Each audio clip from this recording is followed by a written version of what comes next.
When I won the raffle at the Christmas fair and the man said I couldn't because I was a child, my mum spoke up in front of everyone, demanded my equality and my prize. A fruit basket. Forever an apple tastes like my rightful place on the planet.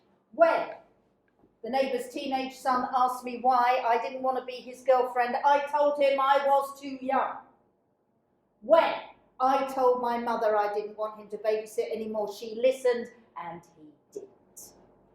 When my mum invited me to choose what we had for tea and we ate it and enjoyed it, spaghetti bolognese became the validation of my autonomy, our dinner table my first arena of influence.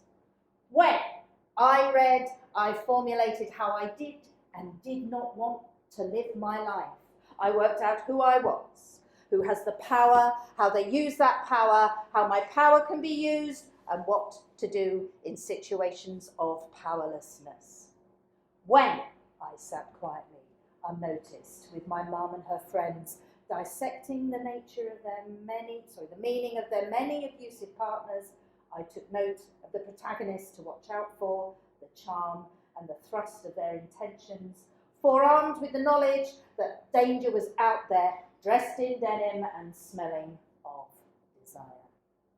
When the most beautiful and dangerous boy in my school year passed a note through the gap in the partition, will you go out with me? Tick the box, yes or no. One small mark on the paper could lead to no end of trouble that probably wasn't worth it. I remembered tests of the D'Urbervilles and lost the note under the floorboards. I pretended the note never arrived. When an older boy assumed we were an item after I didn't not disagree to sex, I anticipated that. Is that right? Sorry. Yeah. I anticipated that plot line and decided to rewrite another. I told him not to assume that I didn't want a boyfriend. I never saw him again.